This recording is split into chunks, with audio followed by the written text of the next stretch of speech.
Bonjour. Vous êtes praticien hospitalier à l'hôpital Saint-Antoine et vous avez des centres d'intérêt particuliers, notamment l'échographie, on le sait. Et vous avez participé à une session particulièrement intéressante sur cardiologie et chimiothérapie anticancéreuse. Première question que j'ai envie de vous poser, pourquoi on en parle? Est-ce qu'il y a de nouveaux outils en échographie en particulier pour prévenir et prévenir les complications de la chimiothérapie anticancéreuse? Tout à fait. En fait, il y a deux choses. C'est un problème important et croissant puisque les patients qui survivent à un cancer sont de plus en plus nombreux avec l'amélioration des techniques de chimiothérapie, de radiothérapie et de chirurgie. Et donc les patients potentiellement exposés à une complication cardiovasculaire via les chimiothérapies ou la radiothérapie vont aller croissant. Et donc il est important pour le cardiologue de savoir diagnostiquer, dépister, éventuellement de traiter de manière précoce une dysfonction ventriculaire gauche pour ne pas impacter le pronostic de ces patients qui ont survécu au cancer et qui vont peut-être décéder d'une complication cardiovasculaire. Donc effectivement, il y a un rôle important et central du cardiologue dans un rôle à la fois de détection précoce mais aussi de cardioprotection précoce. Alors, est-ce que les outils dont on dispose aujourd'hui nous permettent déjà, en amont de la chimiothérapie, de bien baliser le terrain? Est-ce qu'il y a des patients qu'on identifie comme plus fragiles, comme plus susceptibles de faire des complications, voire qui auraient des contre-indications à certaines modalités de chimiothérapie? C'est une question difficile puisqu'effectivement on pourrait se dire que la partie clinique permettrait d'identifier des sujets à risque, que la partie échocardiographique ou les biomarqueurs pour identifier des patients à risque. Pour l'instant on a du mal à identifier un profil à risque. Très clairement, les patients symptomatiques du point de vue clinique sont contre-indiqués d'emblée une chimiothérapie, pas définitivement mais transitoirement jusqu'à optimisation de leur état clinique. Après, la question la plus difficile c'est pour les patients qui sont asymptomatiques, qui ont des antécédents cardiovasculaires. Est-ce qu'il faut optimiser le traitement, les dépister de manière plus rapide, plus précoce? La question reste ouverte. On sait qu'on a des outils échocardiographiques imparfaits qui font la fraction d'éjection du ventricule gauche. On est capable de décrire une altération de la FEVG par exemple sous anthracycline ou sous trastuzumab, mais est-ce qu'il existe véritablement des marqueurs précoces de cette cardiotoxicité? Ça reste encore établi. Alors il y a des nouveaux outils. D'une part, pour améliorer la mesure de la fraction d'éjection du ventricule gauche, c'est l'échographie 3D qui se compare avantageusement à l'IRM cardiaque. Donc ça, c'est une partie technique pour améliorer la mesure de la fraction d'éjection du ventricule gauche et sa reproductibilité. Et la deuxième partie qui nous intéresse un peu plus, c'est les marqueurs prédictifs de la dysfonction ventriculaire gauche. Schématiquement, 30% des sujets exposés à des anthracyclines ou à du trastuzumab vont développer une dysfonction ventriculaire gauche à terme, à 6 ou à 12 mois. Est-ce qu'il existe des marqueurs précoces? Et donc là, on a toute une série de papiers dans la littérature qui sont plutôt décevants pour le Doppler tissulaire, pour les paramètres de fonction diastolique, pour l'échographie de stress.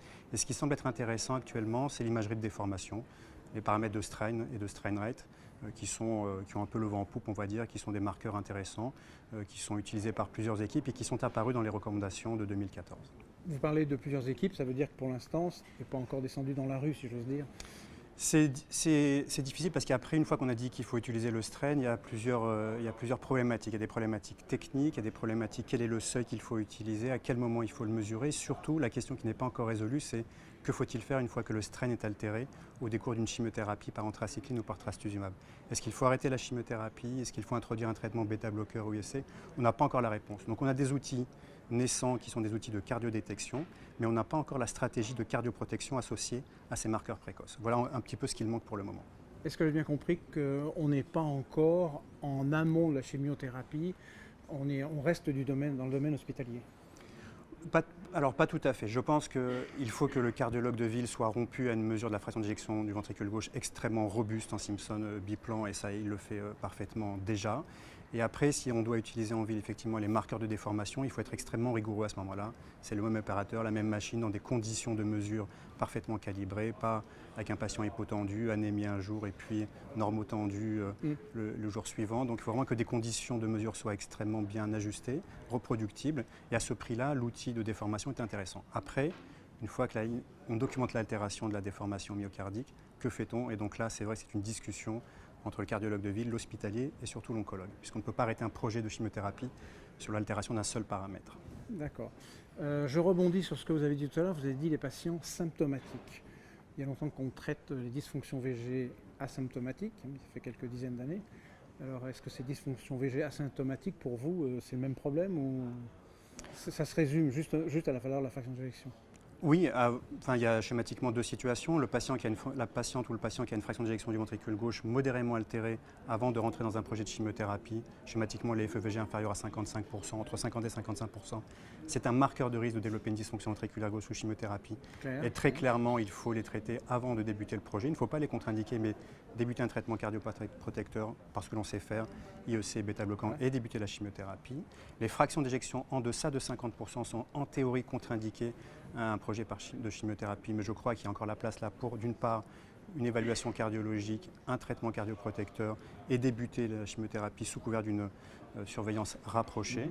Et après, les patients symptomatiques ne peuvent pas débuter d'emblée. Voilà, c'est l'optimisation réalisée par le cardiologue en ville ou à l'hôpital qui déterminera si on peut débuter la chimiothérapie ou pas.